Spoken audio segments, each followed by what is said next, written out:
Alright, so I'm Paulo, and this is my third lab report for Physics 2212. So, a little bit of intro and background information for this lab. This lab mainly involved measuring the magnetic field at different distances from a magnetic dipole or a bar magnet. Now, there are two types of formula. You have the field produced from a parallel distance, meaning that your observation location is on the same axis as your north and south pole, and you have the perpendicular location, meaning you're perpendicular away from the center of both of those. Now, we actually have this thing called a magnetic dipole vector, which is essentially the same thing as an electric dipole vector, and it's annotated as mu here in these formulae. Now, we're focusing mainly on the type of magnetism generated by electron spin and not the one generated by moving particles.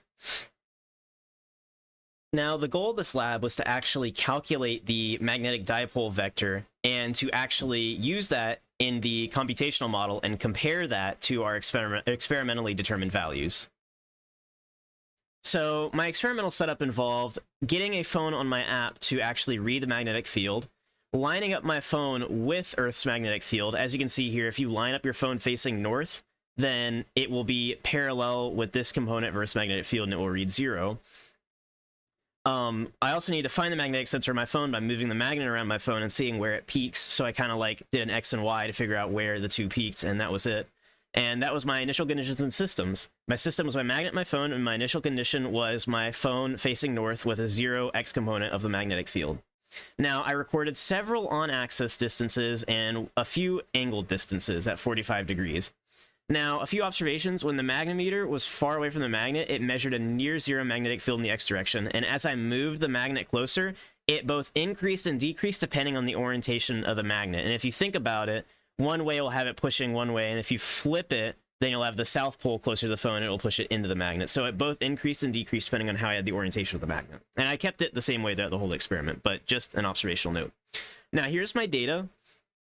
I set it up here. These R20, R70, R120, yada, yada, yada. These are the magnitudes of the X component of the magnetic field in terms of microteslas. And these are my distances I had to get these microtesla values. And these are my averages for the distance and Tesla value readings. Now, once all the averages were collected here, we graphed the natural log of both of these and generated a line here. Now, why did we graph the natural logs? Now, if you follow my formula derivation here, you can see that graphing the natural logs not only linearizes the data, but also helps us find the magnetic field or magnetic dipole vector quite easily here, actually, at least its magnitude. And yeah, that's why we took the natural logs linearization and finding that vector value. Now, when it came to getting the angled distance here, I went out a certain distance and then went down, or I went out a certain distance until I got to a certain magnetic field value on the X direction, and then I went down the exact same distance, so it created a 45-degree angle, and I measured all the data I collected from that. The distance that I went out, the magnetic field from the Earth here, all that information is graphed here, and this will actually be used in the coding portion to compare it to the model. Now, over here is the first part of the coding. So we were given this equation here to approximate the magnetic field at different points. So as you can see here, physical constant initialization, other stuff that I didn't do because it was already there. This is actually my calculated value of the magnetic field magnitude vector, which is 2.724 coulombs per second times meters squared or amps meters squared. Now, over here is how I actually calculate. This is my function to calculate the magnetic field using this formula at different observation locations. Over here, I have my parallel locations, my perpendicular locations. These for loops iterate through these tables here, or these lists technically as they're called in Python, and calculates the magnetic field at these locations.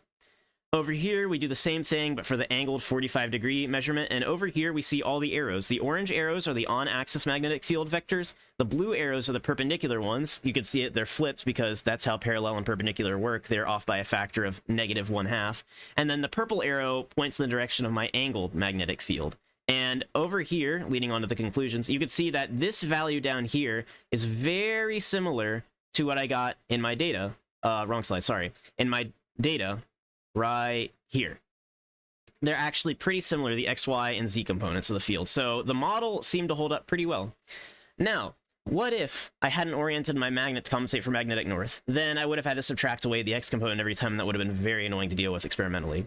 What if I were to stick two identical magnets together end to end and run the experiment again? I would argue that since there's more electron spin, that the magnetic dipole vector would increase, and I would have higher readings whenever I did my measurements.